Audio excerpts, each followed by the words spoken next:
Okay, think about this for a second. Can we ever really, truly shake off those labels we get stuck with as teenagers? You know, the athlete, the brain, the outsider. Those lines felt so absolute, didn't they? Yeah, they really did. And that whole feeling, the loyalty, the kind of trauma of growing up divided, Yeah. that's exactly what fueled one of the most important young adult books ever written. So today, we're actually trying something a bit new for us. We're doing a really comprehensive, extended summary. That's right. It's different from our usual reviews, which are more focused analysis. This time, we're giving you the big picture, the background, the main arguments, the impact, all of it. Exactly. Think of it as a full overview. And hey, if you like this deeper format, let us know, okay? Your feedback really does help us figure out what to do next. So the book we're diving into is S.E. Hinton's The Outsiders. It came out back in 1967 and basically launched the whole genre of realistic YA fiction. It's all told in this incredibly gripping first-person voice. And just so you know, what you're hearing right now is actually a unique two-host AI conversation. We're powered by Google's NotebookLM, aiming to give you these deeper, more dynamic book summaries. Pretty cool tech helping us unpack this classic. Okay, so let's set the scene. Hinton places us in Tulsa, Oklahoma, during the 1960s, and the city itself is rigidly divided. Totally. You've got the greasers, they're the working class kids, poor, living over on the east side. Think rundown houses, not much opportunity. And then on the flip side, the west side, you have the Socs. That's short for socials. They're the privileged ones. Wealthy families, nice cars, a definite sense of owning the place. And this divide, this economic and geographical split, it's not just background noise, it's everything. It drives the conflict. And our guide through all this is the narrator, Ponyboy Curtis. He's just 14, an orphan, pretty sensitive, loves books and movies. And he's really struggling, isn't he? Trying to figure out who he is, caught between loyalty to his greaser buddies and this feeling that maybe there's something more out there for him. The story kicks off fast, like really fast. Ponyboy's walking home alone from a movie. Which you just didn't do if you're a greaser. Exactly. And boom, a carload of Socs jumps him. This scene immediately shows you the reality. For greasers, violence is just always there. They're targets just for existing. And that attack, it throws us right into his family situation, which is complicated but vital.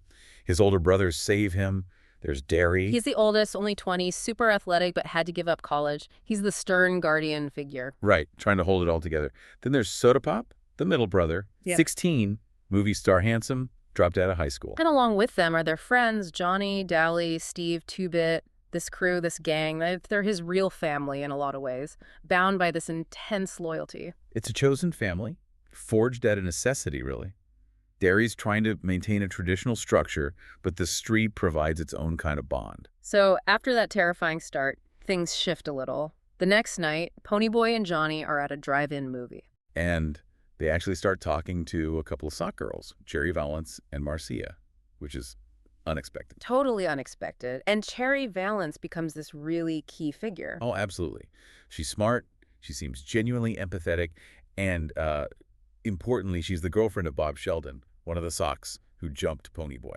So she kind of opens a window into the sock world for Ponyboy. She does. She's the one who tells him that famous line, "Things are rough all over." And she points out they watch the same sunset. It's this moment of connection, suggesting maybe those class lines aren't as solid as they seem. But wait, isn't the book mostly showing how the greasers face, actual physical danger that the Socs just don't? How does Hinton balance that connection with the violence? That's the core tension, isn't it?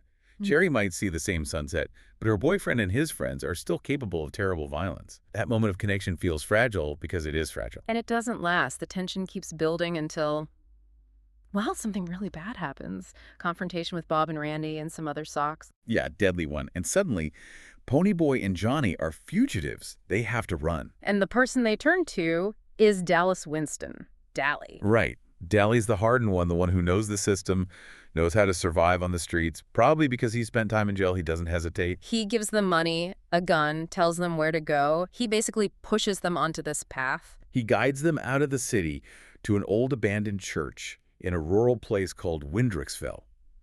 And this change of scenery is crucial. How so? Well, getting away from the city out into nature, it's like a temporary escape from those labels. Yeah? Greaser, Santakali, out there in the quiet of the church, those identities start to feel a little less sticky. They even try to disguise themselves, right? Cutting their hair, bleaching Ponyboy. Exactly. Physically trying to shed that greaser look. And they have time to think, to talk, to process what happened. And crucially, they read. Yes, Gone with the Wind. It seems like an odd choice for two boys on the run. Why that book? It taps into this idea of lost nobility, maybe. A yearning for something grander, more honorable than their current lives. It shows Ponyboy's sensitivity, his desire for meaning. And it connects to that Robert Frost poem, too, doesn't it? Nothing gold can stay. Precisely. Ponyboy recites it while watching a sunrise. That moment, using Frost, it lifts the story beyond just gang fights. It becomes this reflection on innocence, how quickly it fades, especially under pressure. Let's circle back to the Greasers themselves, that core group. Their relationships are so central. Like Johnny Cade. Johnny, yeah. He's described as the gang's pet, almost. Quiet, comes from a really abusive home. But he's got this inherent goodness, maybe. And Dally is fiercely protective of him. Which tells you a lot about Dally, too. For sure. Dallas Winston, or Dally, he's only 17, but he acts much older, much tougher. He's got this criminal record, this hard shell. But underneath, especially when it comes to Johnny, you see this deep capacity for care, even if it's rough around the edges. His toughness is a direct result of the life he's had to live. Absolutely. It shows how that constant hardship just grinds people down, turns vulnerability into something that looks like cynicism. And then there's the Curtis brothers. Derry, Soda, and Ponyboy. The dynamic there is intense. It really is. Derry, at 20, carrying the weight of being the guardian. He's so hard on Ponyboy. Yeah, it often seems like he resents him, almost. But you realize it comes from fear. Fear of losing them. Fear of the authority stepping in. Fear of not being good enough as a parent figure.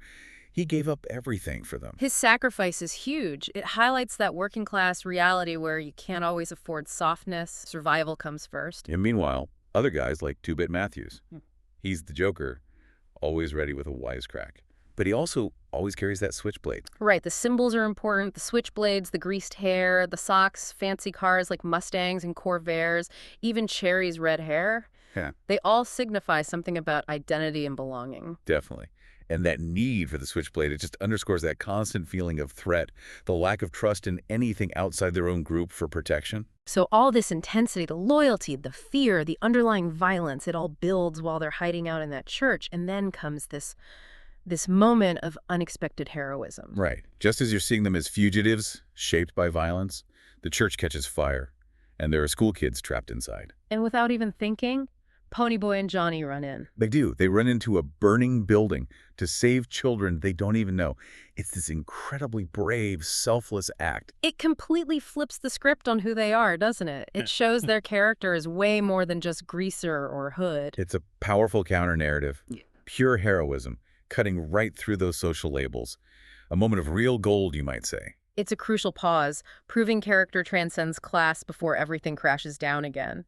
And speaking of pausing, at this point in our comprehensive summary, maybe take a moment yourself to think about what heroism really means and how identity gets formed and challenged. You're listening to an in-depth summary from us, but remember you can also check out Mindful Moments. That's our YouTube channel. We do AI, book analysis, summaries, critiques. It's all about inspiring reflection and rational thought. Really valuable for aspiring authors, too. Okay, so after the fire, the heroism, reality bites back hard. They're injured, especially Johnny. Yeah, they end up in the hospital back in Tulsa. And suddenly they're kind of local heroes, but also still facing the consequences of Bob's death. It's incredibly confusing and emotional. Family visits, gang members visit, all these complex feelings are bubbling up. And the underlying conflict hasn't gone away. In fact, it's about to explode. The Greasers are gearing up for the big rumble against the Socs. This isn't just another fight, is it? It feels like the climax of all that simmering tension. It is. It's presented as this massive release of all the fear, the anger, the frustration from both sides.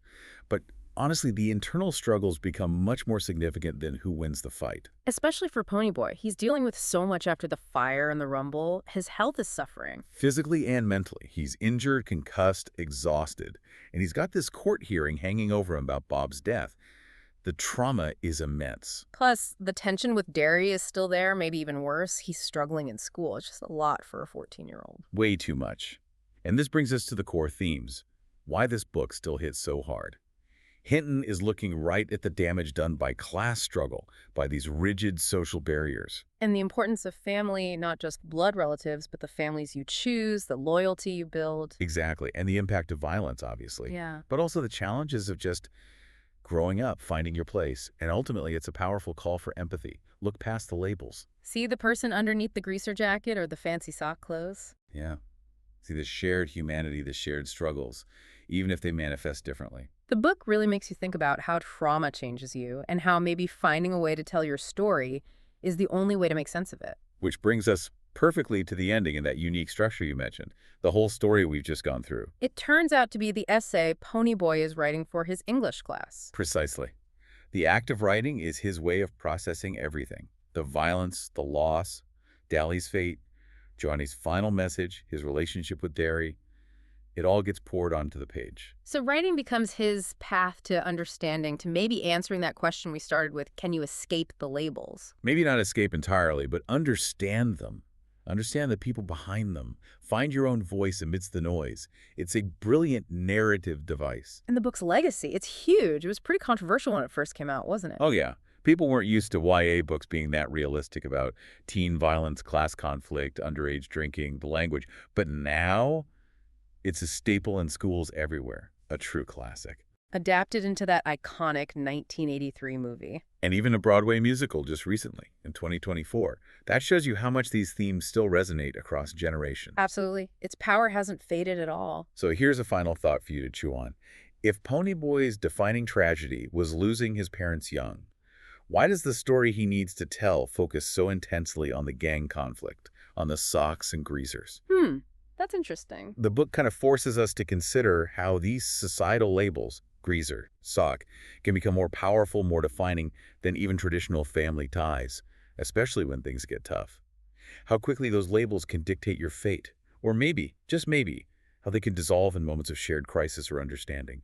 It's something to think about its relevance today. Definitely something to think about. We really hope you found this expanded summary format useful. Let us know what you think. And hey, click the link on screen to subscribe, share, maybe purchase the book through the link, and keep thinking rationally. See the many genre-based book podcasts at Mindful Moments. Subscribe and nourish your mind on the go.